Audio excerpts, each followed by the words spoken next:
The transport ship Earthrising moved slowly through space toward the massive station ahead. Hana pressed her face against the small window and stared at the Galactic Defense Academy. The station was huge, bigger than any city on Earth.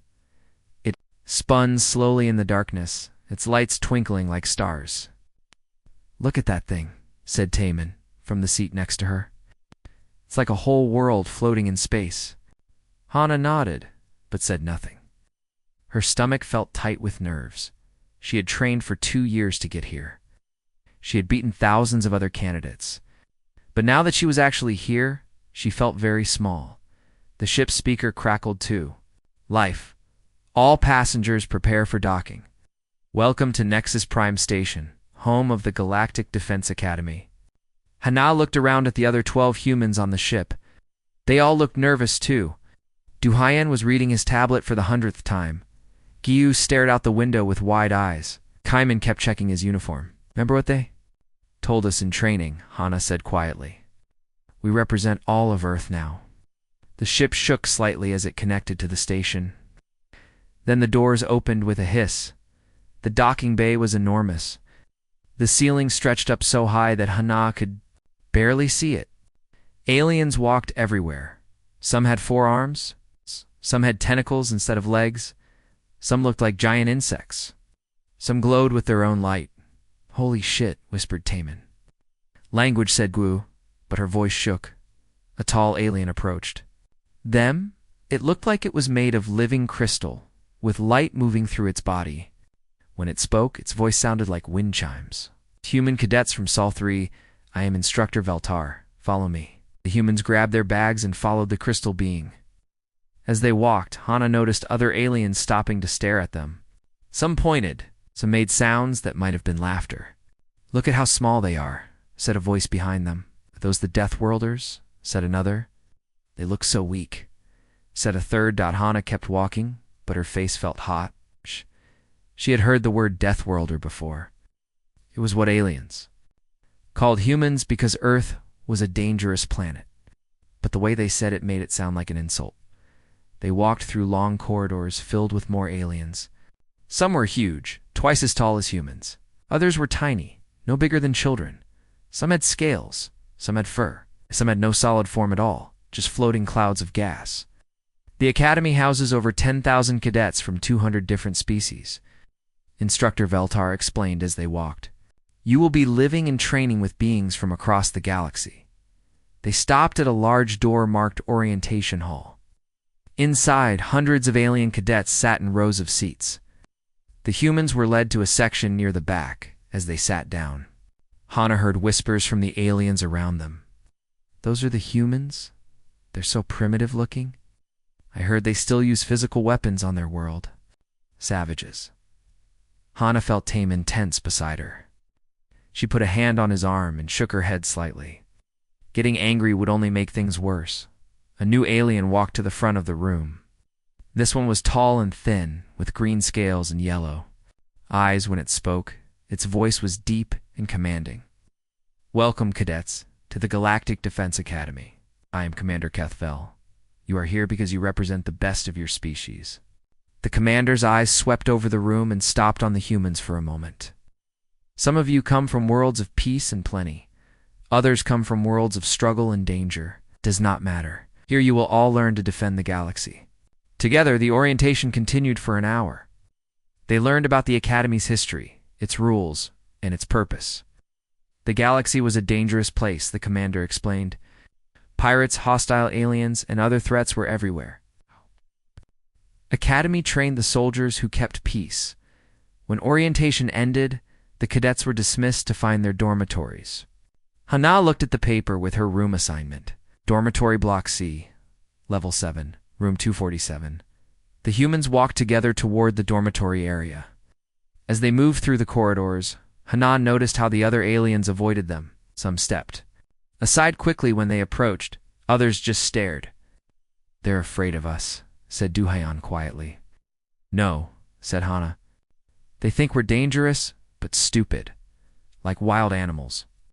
In the dormitory block, they found their rooms. Hana's roommate was an alien that looked like a cross between a dolphin and an octopus. It had smooth blue skin and tentacles instead of arms. "Hello," said the alien in perfect English. "I am Bellinara. You must be the human." "I'm Hana," she replied, setting down her bag. "I have heard much about your species," Bellinara said. "They say you come from a world where everything tries to kill you." "Earth has some dangerous places," Hana said carefully. "But you survived. That is impressive." At least one alien was being friendly. Hana felt a little better. That evening, all the cadets went to the mess hall for dinner. The room was huge, with hundreds of tables. Each species seemed to sit together in groups. The humans found an empty table near the back. The food was strange, but edible. Hana was trying to figure out what she was eating when she heard loud clicking sounds from across the room. A group of insect-like aliens was looking at their table. The largest one, covered in black armor-like skin, stood up and walked over. It was nearly 7 feet tall, with 4 arms and a head that looked like a praying mantis. "So," it said in a voice like grinding metal, "these are the famous Deathworlders." Creature leaned down over their table. Its large black eyes reflected the lights above. "I am Zixmuth. I have heard stories about your species. They say you are warriors." "We're just cadets," Hana said quietly. Zixmuth made a sound that might have been laughter. "Just cadets. On my world, we are born warriors. We have natural armor, natural weapons, natural speed." He flexed his arms, showing razor-sharp edges along his forearms. "What do humans have?" "Soft skin and weak bodies." Psst. Other aliens at nearby tables had stopped eating to watch. Some were recording with their devices. "Your people fight with sticks and stones," Zixmuth continued. "You have no natural defenses, no claws, no armor, no poison. How did such weak creatures ever survive?" Taman started to stand up, but Hana grabbed his arm. "We survived," she said calmly, "the same way we always have, by being smart." Zixmuth clicked his mandibles. "Smart? Let me tell you about smart. My species conquered 3 star systems before yours even discovered fire. We are faster, stronger, and better equipped for war. You are just soft meat pretending to be soldiers." Leaned closer. "I wonder how long you will last here before you quit and run back to your little mud ball of a planet." Hana looked up at the towering insect. Her heart was beating fast, but she kept her voice steady. "I guess we'll find out." Zixmuth stared at her for a long moment. Then he made that grinding laugh again and walked back to his table. The mess. Hall slowly returned to normal, but Hana noticed that many aliens were still watching the humans. Some looked curious. Others looked amused. A few looked worried. "That went well," muttered Timon. "Just the beginning," Hana replied. She was right. The real test was yet to come. The next morning, Hana woke up to a loud buzzing sound. The Academy's wake-up alarm was designed to work on all species, but to human ears it sounded like angry bees. "Time for classes," said Bellinara, sliding gracefully out of her water-filled sleeping pod. "Are you ready for your first day of real training?" Hana stretched and got dressed in her Academy uniform.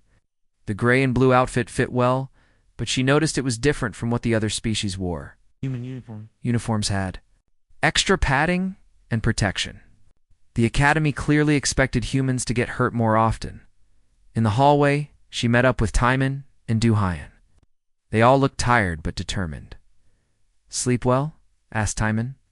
"Not really," Hana admitted. "I kept thinking about what that insect said." "Zixmuth," said Duhayan. "I looked him up.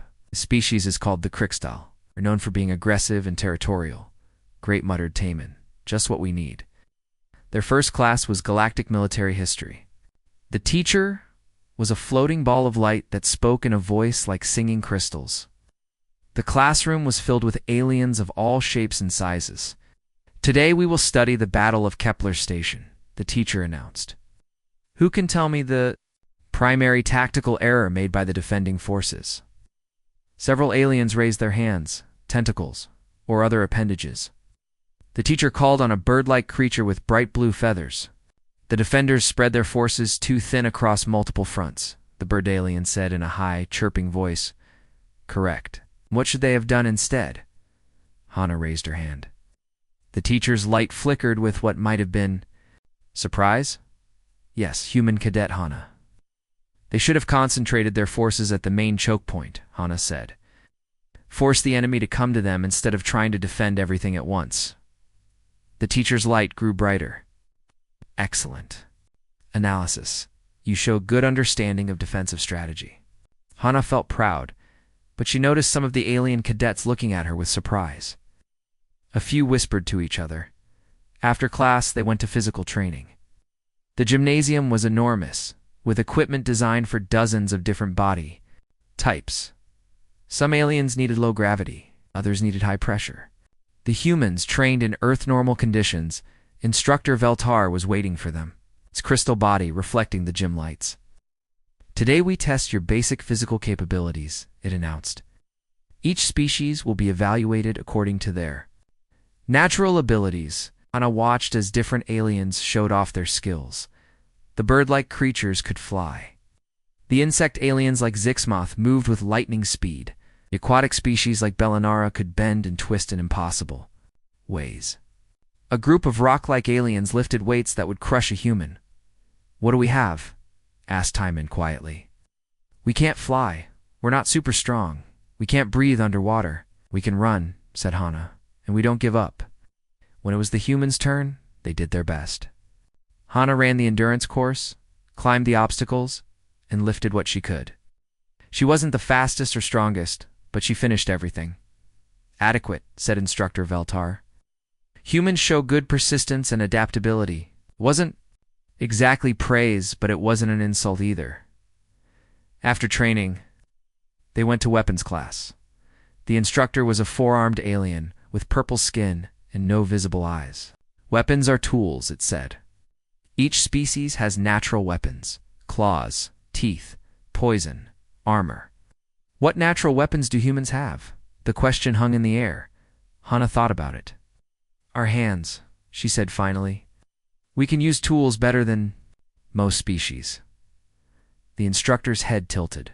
Interesting answer, as humans are tool users. You adapt weapons to your needs instead of evolving them. They practiced with basic energy weapons. The guns were designed to work with different types of hands, claws, and tentacles. Hana found she was a good shot, better than many of the aliens. Not bad for a primitive species, said a voice behind her. Hana turned to see Zixmoth holding a much larger weapon. The insect alien fired at a target and hit it perfectly. Of course, some of us don't need to rely on tools, he said, showing his razor-sharp arm blades. We are born ready for war. Tools are what make us smart, Hana replied. Anyone can be born with claws. It takes intelligence to make something better. Zixmoth's mandibles clicked angrily. Intelligence? Your species only learned to fly. A few hundred years ago, we were crossing space while you were still living in caves. And yet here we are, said Hana calmly. In the same academy as you? This seemed to make Zixmoth even angrier. He stepped closer, towering over her. You think you belong here? You think you're equal to us? I think I earned my place here, Hana said. Same as everyone else. See about that? The tension was broken by the instructor calling for attention. But Hana noticed that other aliens were watching the exchange with interest. At lunch, the humans sat at their usual table. But this time, Bellinara joined them, sliding her tentacles gracefully into a chair. I hope you don't mind, she said. My usual table mates are discussing philosophy, and it's very boring. We don't mind, said Hana. It's nice to have someone friendly around. I have been watching you in classes, Bellinara said. You'll learn quickly. Many of us expected humans to struggle more with advanced concepts. Why? Asked Duhayan. Duh. Because your species is so young, Bellinara explained. Most of us have been spacefaring. For thousands of years, humans have only been in space for a few centuries. We thought you would be ... primitive. We get that a lot, said Taman. But you are not primitive, Bellinara continued. Different, yes, but not primitive. You think in ways that surprise us. As they ate, Hana noticed more aliens watching them. Some looked curious now instead of dismissive, but others especially. Zixmoth's group looked hostile. You're making enemies, Bellinara said quietly. We didn't start it, Hana replied. No, but you're not backing down either. That's unusual for a species your age. That afternoon was combat theory class. The instructor was a massive reptilian alien with scarred scales and missing teeth. Combat is not about strength, it growled. It's about thinking faster than your enemy. Who can give me an example? Again, Hana raised her hand. The instructor's yellow eyes fixed on her. The human speaks. A smaller, weaker force can defeat a larger one by using better tactics, Hana said, like guerrilla warfare or ambush attacks. Correct. And how would you apply this principle against a stronger opponent? Not thought for a moment. Don't fight them where they're strongest. Make them fight where you're strongest. The instructor's scarred face might have been smiling. Good answer. Humans seem to understand the value of not fighting fair. After class, several aliens approached Hana in the hallway. They weren't hostile, just curious. Hey! Is it true your species fought wars for thousands of years? Asked a floating gas cloud. Alien, yes, Hana said carefully. With each other? Yes. The aliens exchanged what might have been looks of surprise. Most species achieve peace before they reach the stars, said another alien. Your species learned to fight before you learned to cooperate. We learned both, Hana said. We had to. That evening, as Hana was walking back to her dormitory, she heard footsteps behind her. She turned to see Zixmoth and two other insect aliens following her. Going somewhere, Deathworlder, Zixmoth said. Back to my room, Hanan replied, trying to keep her voice steady. We've been talking about you humans, Zixmoth said, moving closer. We think you're getting too much attention, too much respect. We're just trying to learn. Learn, Zixmoth laughed. You think you can learn to be warriors? Born, not made. The hallway was empty except for them. Hunan realized this was planned. My people have been fighting wars for 10,000 years, Zixmoth continued. We know what real combat looks like, not the primitive brawling your species calls warfare. Then why are you worried about us? Hana asked. Zixmoth's mandibles clicked dangerously. Worried? I'm not worried. I'm annoyed. You shouldn't be here. This academy is for real warriors, not soft-skinned pretenders. The academy accepted us, Hana said. That means we belong here. The academy made a mistake, Zixmoth said, and I'm going to prove it. He leaned down until his face was inches from hers. The combat trials are coming soon. When they do, I'll show everyone what happens when a real warrior fights a pretender. Is that a challenge? Hana asked. Zixmoth said, It is. Hana looked up at the towering insect alien. Every instinct told her to run or back down. But something deeper, something that had helped humans survive on a dangerous world, made her stand her ground. I accept, she said. Zixmoth's eyes gleamed with satisfaction. Excellent. Soon everyone will see what humans really are. As the insect. Aliens walked away. Hana felt her heart pounding. She had just agreed to fight one of the most dangerous species in the galaxy. But as she walked back to her room, she realized something else. She wasn't afraid anymore. She was ready to show them what humans really were. Word about the challenge spread through the academy like wildfire. By the next morning, everyone knew that the human cadet Hana had accepted a combat trial against Zixmoth, one of the most feared fighters in their year. Are you crazy, Taman? Asked as they walked to breakfast. That thing could tear you apart with his bare hands. He has 4 bare hands, added Duhayan helpfully, each one with razor-sharp edges. Hana kept walking, but inside she was asking herself the same question. What had she been thinking? Zixmoth was bigger, stronger, faster, and had natural weapons. All she had was her training and her brain. In the mess hall, conversations stopped when the humans entered. Aliens at every table turned to stare. Some pointed at Hana and whispered to their friends. Others made clicking or buzzing sounds that might have been laughter. The whole academy is talking about it, said Bellinara, sliding up to their table. Most think you will lose badly. Thanks for the encouragement, Hana said dryly. I did not say I agreed with them, Bellinara replied. I have been watching you in classes. You think differently than the rest of us. Perhaps that is an advantage. Is from... Across the room, Zixmith raised his weapon-like arm in a mock salute. His mandibles clicked with amusement. Several other insect aliens around him made similar gestures. He's really enjoying this, muttered Taman. Let him enjoy it, Hana said. Overconfidence is a weakness. After breakfast, instead of going to regular classes, Hana went to the Academy's database center. She needed to learn everything she could about Zixmoth's species. The Crixtal were natural warriors, she discovered. They evolved on a world where everything was armored and armed. Their exoskeletons could stop small weapons fire. Their forearms could strike from multiple angles at once. They were fast, strong, and bred for combat. Perfect, Hana muttered, fighting a walking tank. But as she read more, she began to notice things. The Crixtal were powerful, but they had weaknesses too. Their armor was strong but had joints that could be targeted. They were fast in straight lines but slower when turning. Most importantly, they were used to fighting other armored opponents, not soft, flexible ones. What are you doing? Asked a voice behind her. Hana turned to see Instructor Veltar, its crystal body reflecting the database screens. Research, Hana said, learning about my opponent. Wise, many cadets would simply train harder. You train smarter. Will that be enough? Instructor Veltar was quiet for a long moment. On your world, how do small predators defeat large ones? Don't fight fair, Hana said. They use speed, cunning, and they attack weak points. Interesting. And how do pack hunters defeat stronger prey? They work together and use tactics. But you'll be fighting alone. Yes, Hana said. But I can still use tactics. Instructor moved closer.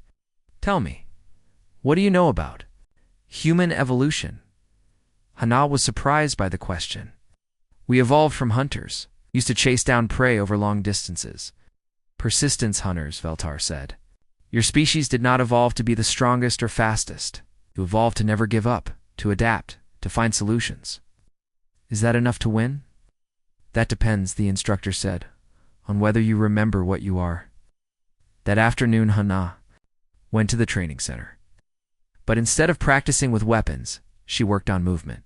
She studied how different species fought, how they attacked, how they defended. Tae-Min and Do-Hyun joined her, along with Ji-Woo and several other human cadets. We want to help, Taemin said. What do you need us to do? Help me practice, Hana said. I need to get used to fighting bigger, stronger opponents. They spent hours working together. Taemin, the biggest human, played the role of Zixmoth. Hana practiced dodging, moving, staying away from his reach. She learned to use her smaller size as an advantage. You're getting better, said Ji-Woo. But he's still going to be much faster than Taemin. I know, Hana said. But I'm learning his patterns. Every species has patterns. As the days passed, more aliens came to watch Hana train. Some were curious, others were making bets. A few seemed genuinely worried about her. The odds are 50-1 against you, Bellinara reported one evening. Some cadets have bet their entire allowances on Zixmith. Good, Hana said. That means they're not taking me seriously. Should they be? Hana looked at her roommate. I don't know. But I'm going to find out. The combat trials were held once every month. Cadets could challenge each other to settle disputes or prove their skills. Most fights lasted several minutes. Some went on for an hour or more. How long do you think you can last? Asked Do-Hyun. Long enough, Hana said. But privately, she wondered if she could last even 1 minute against Zixmoth.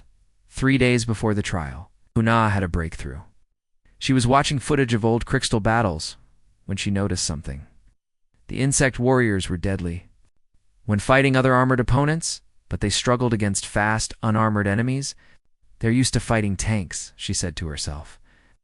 Not wolves. That night she couldn't sleep. She lay in her bunk, staring at the ceiling, thinking about the fight. Every scenario she imagined ended with her losing badly. Are you awake? Asked Bellinara from her water tank.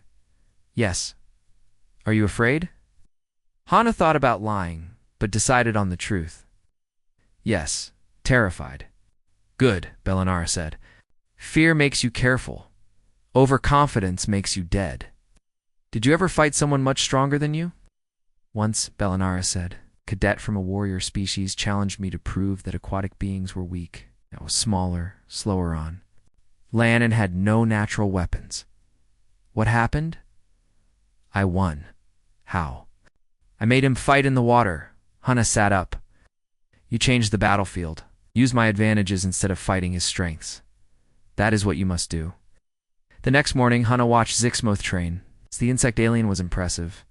Moving with lightning speed and devastating power, his forearms worked together perfectly, striking from multiple angles. His armor gleamed under the training lights, but Hana was looking for something else.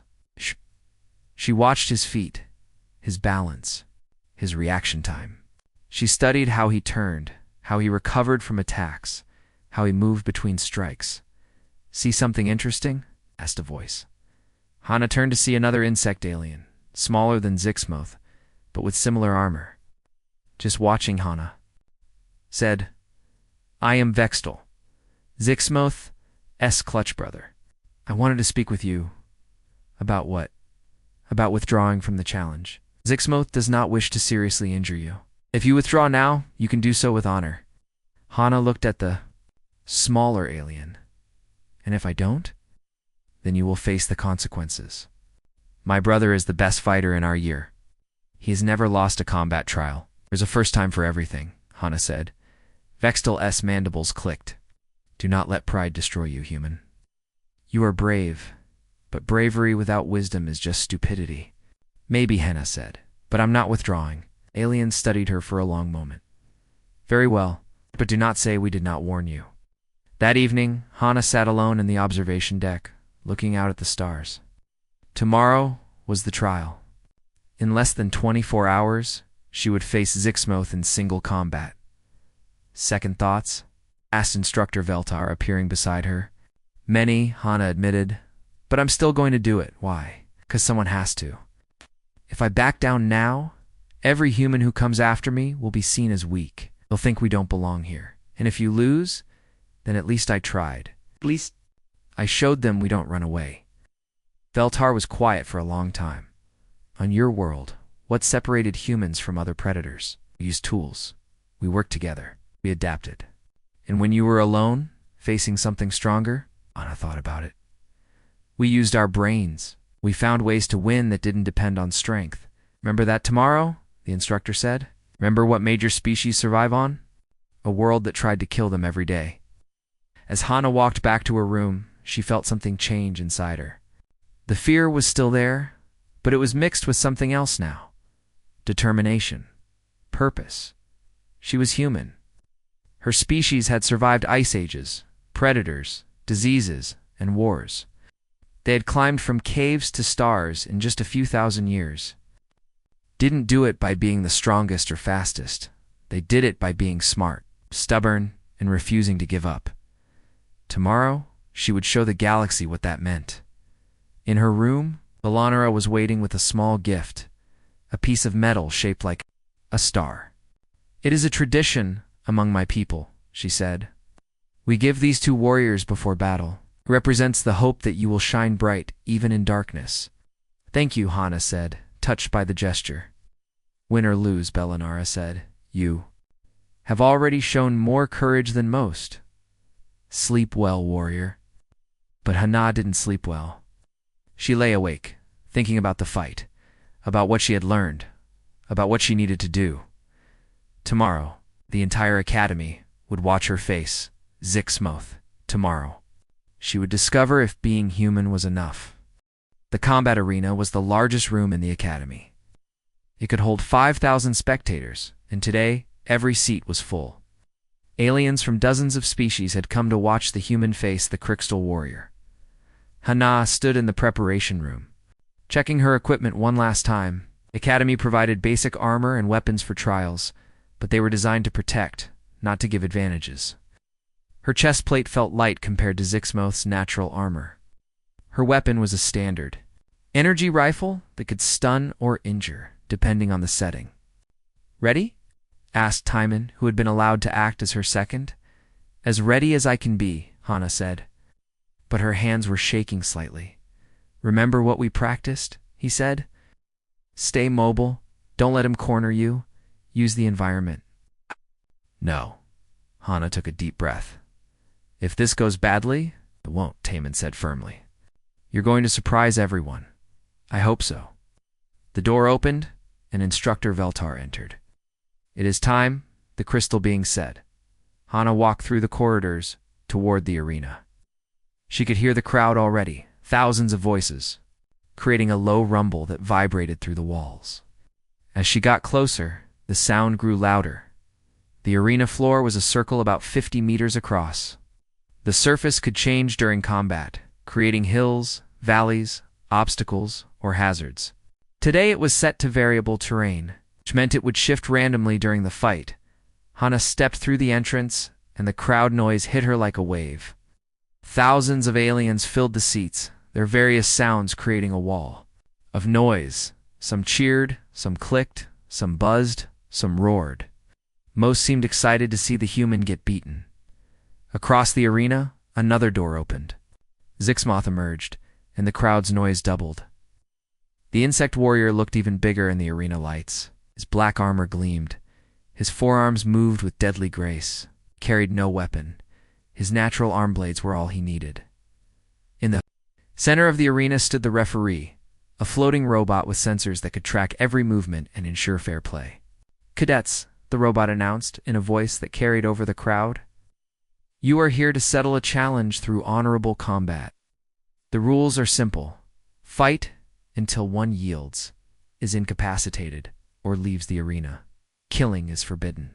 Serious injury will result in immediate disqualification." Hana and Zixmoth walked to the center circle. Up close, the insect alien was even more intimidating. He towered over her, his black eyes reflecting the arena lights. "Last chance to withdraw, Deathworlder," he said quietly. "I do not wish to hurt you badly." "Thanks for the concern," Hana replied. But I'm not going anywhere." Zixmoth's mandibles clicked. "Your choice?" They moved to opposite sides of the circle. Hana could see the human section in the stands.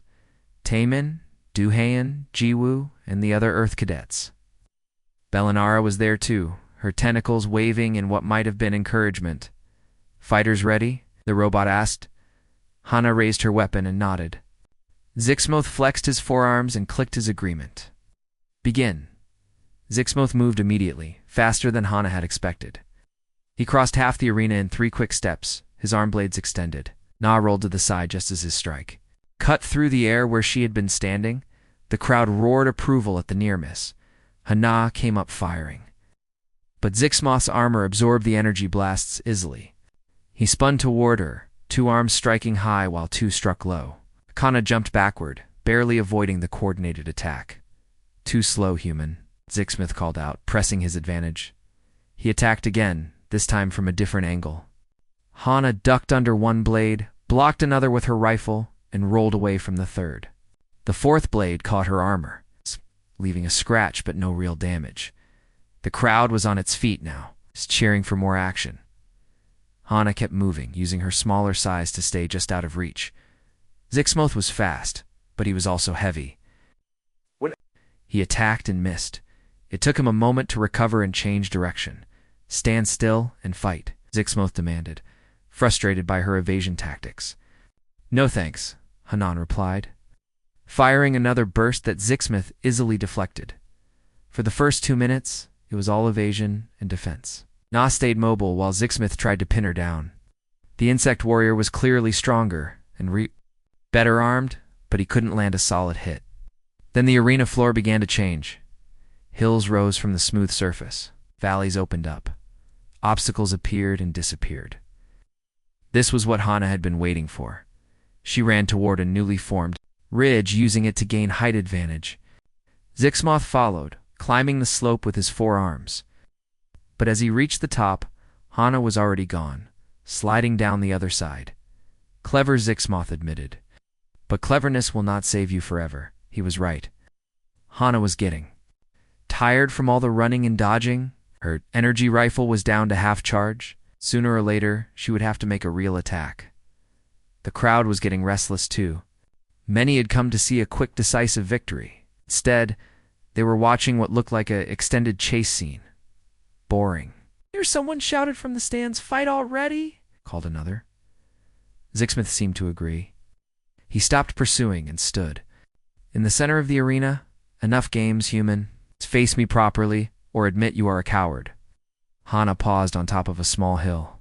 She could see the entire arena from here, including all the exits and obstacles. More importantly, she could see exactly where Zixmoth was standing. "You want a real fight?" she called back. "Fine." She raised her rifle and fired repeatedly at Zixmoth's position. The insect warrior blocked the shots icily with his arm blades, exactly as she expected. What he didn't expect was for her to be aiming at the ground behind him. The energy blasts hit the arena floor, which responded by creating a deep pit right where Zixmoth was standing. The insect warrior stumbled backward, caught off balance by the sudden change in terrain. Hana was already moving, sliding down the hill at maximum speed. She hit the bottom and rolled, coming up directly behind Zixmoth while he was still recovering from the pit trap. For the first time in the fight, she had a clear shot at his back, but instead of shooting, she did something that shocked everyone. In the arena, she jumped on him. Han-Na landed on Zixmoth's back, wrapping her arms around his neck and her legs around his waist. The insect warrior roared in surprise and anger, spinning around trying to dislodge her. "Get off," he demanded, reaching back with his upper arms. But Hana had studied his anatomy. She knew exactly where his joints were weakest. While he was distracted trying to reach her, she pressed her rifle against the gap in his armor at the base of his neck. "Yield," she said quietly. "Never." Zixmoth bucked and spun, trying to throw her off. Hana held on, her arms and legs locked around him, like a spider on prey. This was what humans were really good at, not being the strongest or fastest, but being stubborn and never letting go. "Hey, I can stay here all day," she said. "Can you?" Zixmoth tried everything. He rolled on the ground, trying to crush her. She absorbed the impact and held on.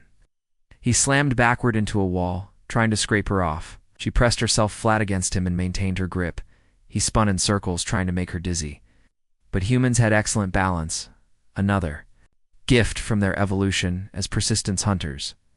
The crowd was going wild. They had never seen anything like this. Most fights were about strength against strength, speed against speed. This was something entirely different. "Impossible," someone shouted. "Humans can't do that." "She's like a parasite," called another dot after. 5 minutes of trying to dislodge her, Zixmoth was breathing heavily. His movements were getting slower and clumsier. The extra weight was wearing him down. "This is not how combat is supposed to work," he panted. "Says who?" Hana replied. She wasn't even breathing hard. Holding on was easy compared to running and dodging for the past 10 minutes. Zixmoth tried one more desperate move. He fell forward, planning to land on top of her and use his full weight to pin her down. But Hana saw it coming. The last second, she shifted her position and rolled him to the side. Instead of crushing her, Zixmoth found himself on his back with the human now sitting on his chest, a rifle pointed at his head. "Yield," she said again. Zixmoth looked up at her, his black eyes wide with shock and disbelief. Around them, the arena had gone completely silent. 50,000 aliens stared in stunned amazement. The great crystal warrior, who had never lost a fight, was flat on his back with a human sitting on top of him. "How?" he whispered. "I told you," Hana said. "Humans are good at not giving up." For a long moment, neither moved. Then, slowly, Zixmoth's forearms spread wide in the universal gesture of surrender. "I yield," he said quietly. The referee's voice boomed across the arena. "Winner, Cadet Hana Verth." For 3 seconds there was complete silence. Then the arena exploded in noise. The arena stayed silent for exactly 3 seconds after Hana's victory. Then it exploded into the loudest noise she had ever heard. 50,000 aliens were on their feet, making every sound their species could produce. Some roared, some clicked, some buzzed, some sang. The noise was so loud that Hana felt it in her bones. She climbed off Zixmoth and offered him her hand. The insect warrior stared at it for a moment, then accepted her help to stand up. "I do not understand," he said, his voice still shocked. "How did you do that?" "I fought like a human," Hana said simply. The referee robot floated down between them. Medical scan complete. Both fighters are uninjured. The match is officially concluded. Zixmoth looked around the arena at the cheering crowds, then back. "At Hana, I have fought hundreds of opponents, and never defeated me by by hanging on."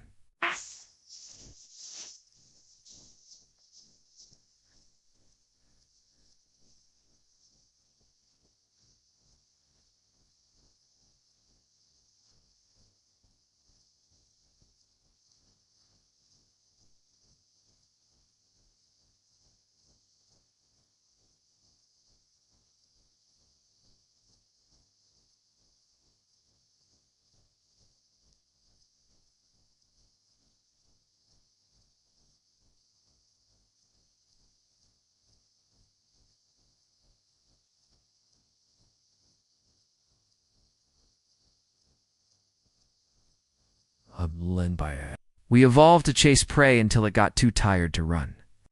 Holding on is what we do, but the training manuals say... The training manuals were written by species who fight with claws and armor and natural weapons, Hana said. Humans fight differently. From the stands, the human section was going completely wild. Taemin was jumping up and down, pumping his fists in the air. Duhayan was shouting something that couldn't be heard over the crowd noise. Jiwoo was crying with happiness. But it wasn't just the humans celebrating. All around the arena, aliens were looking at each other with new expressions. Surprise, confusion, and something that might have been respect. Instructor Veltar appeared at the arena entrance, its crystal form glowing brighter than usual. "Cadets, report for debrief," it announced. Hana and Zixmoth walked toward the exit together. As they moved, the crowd noise changed. Instead of general chaos, Hana began to hear individual voices. "Incredible, did you see that? She never let go. How is that possible? Humans are stronger than they look. No, they're smarter than they look." In the debrief room, Commander Kethvel was waiting with several other instructors. The reptilian, alien's scarred face was unreadable. "Explain," he said simply. "Sir," Hana began, "I use tactics appropriate to my species' natural abilities, which are persistence, adaptability, and endurance, sir." Commander Kethvel turned to Zixmoth. "And you?" The insect warrior's mandibles clicked with embarrassment. I assumed the human would fight like other species I have faced. I was not prepared for her tactics. Elaborate. She did not try to match my strength or speed," Zixmoth said slowly. "Instead, she made me use my energy while conserving her own. When I was tired, she attacked in a way I had never encountered. And what did you learn from this?" Zixmoth was quiet for a long moment. "That being the strongest does not always mean being the best fighter." Commander Kethvel nodded. "Correct. Cadet Hana, what did you learn?" "That being different isn't the same as being weak, sir." "It's also correct." The commander looked at both of them. "This match will be studied by tacticians across the galaxy. Not because it was the most skillful, but because it demonstrated something important." "What's that, sir?" Hana asked. "That every species brings unique advantages to warfare. Crystal brings strength and natural weapons. Humans bring persistence and unconventional thinking. Both are valuable." As they left the debrief room, Hana found herself surrounded by other cadets. But this time, they weren't mocking or threatening. They were curious. "How did you hold on so long?" asked a bird-like alien. "Is it true humans never give up?" asked another. "Can you teach us that technique?" asked a third. Bellinara pushed through. The crowd, her tentacles waving with excitement. "That was amazing," she said. "I have never seen anything like it." "Thanks," Hana said, still feeling overwhelmed by all the attention. "The betting pools are going crazy," Bellinara continued. "Nobody expected you to win. Some aliens made enormous profits today." As they walked back toward the dormitories, more aliens approached Hana. Instead of the hostile or dismissive looks she had gotten used to, she saw genuine interest and respect. "Excuse me," said a voice behind her. Hana turned to see Vextel, Zixmuth's clutch brother. The smaller insect alien looked embarrassed. "I owe you an apology," he said. "I told you to withdraw because I thought you would be badly hurt. Did not consider that you might win." "No apology needed," Hana said. "You were trying to protect me, but I was also protecting my assumptions about humans. I see now that was wrong." That evening, the mess hall was different. Instead of all the species sitting separately, aliens were mixing together at tables. Hana found herself eating dinner with a group that included Bellinara, two bird-like aliens, a rock creature, and a floating gas cloud. "Tell us about Earth," one of the bird aliens requested. "Is it really as dangerous as they say?" "Parts of it," Hana said. "We have storms that can level cities, predators that can eat you, diseases that kill millions. But it's also beautiful, and that made humans into fighters," asked the rock creature. "It made us into survivors," Hana corrected. "We learned to adapt to anything." "Is that why you fight so strangely?" asked the gas cloud. "We don't fight?" "Strangely," said Taman, joining the conversation. "We fight like humans. Everyone else fights like their own species." "But your way worked," the bird alien pointed out. "This time," Hana said, "against a different opponent, I might need different tactics or different humans," added Duyan, sitting down with his food. "Hana is good at persistence hunting. I'm better with tools and technology. Ji-Woo is better at healing and medicine." "So humans specialize?" asked Bellinara. "All species specialize," said Hana. "The difference is, humans can change their specialization when they need to." Across the room, she noticed Zixmuth sitting with his usual group of insect aliens.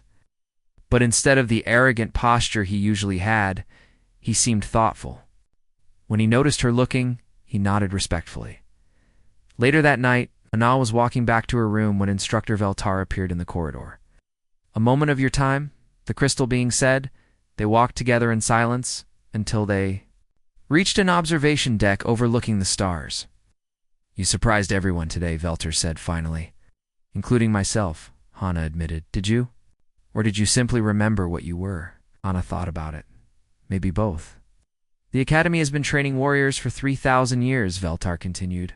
"We have seen every type of fighter, every kind of combat technique. But today, you showed us something new. I just did what felt natural." "Exactly."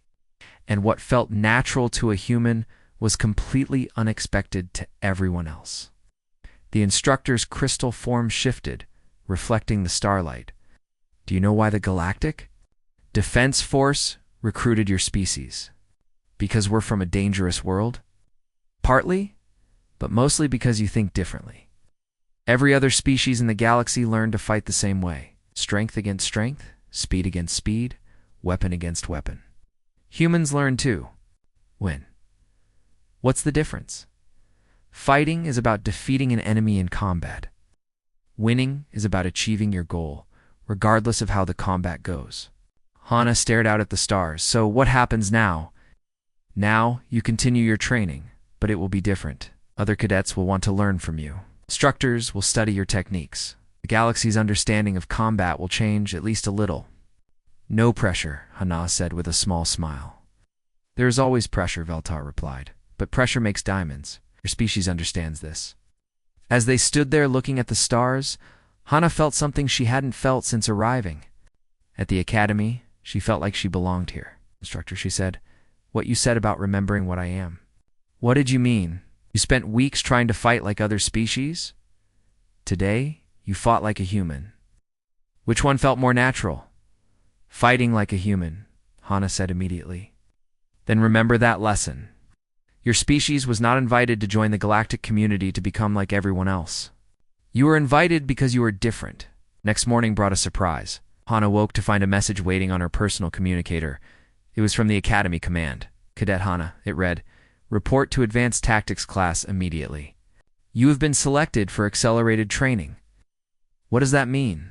asked Bellinara. "I think," Hana said slowly, It means they want to see what else humans can do. As she walked through the corridors toward her new class, aliens she passed nodded respectfully or made friendly gestures. Some asked questions about human fighting techniques. Others just watched her with curious, interested expressions. The mockery was gone. The dismissal was gone. Instead, there was respect, curiosity, and something that looked like hope. At the Advanced Tactics classroom, Hana found herself face-to-face with Instructor Veltar and several other senior academy staff. "Welcome," said Veltar, "to the next phase of your education. Today, you will begin learning not just how to fight like a human, but how to teach others to think like one, sir. Your victory yesterday lasted 6 seconds once you made contact with your opponent. But those 6 seconds changed how 50,000 beings think about combat. Now we want to see what other changes humans can bring to military science." Hana looked around the room at the expectant faces of her instructors. 6 months ago, she had arrived as a despised Deathworlder who didn't belong in civilized company. Now, she was being asked to help reshape galactic military doctrine. "I'll do my best, sir," she said. "We know you will," Veltar replied. "After all, you're human. Not giving up is what you do." As the class began, Hana smiled. The first time since leaving Earth, she felt truly proud to be human. The galaxy was about to learn what that really meant.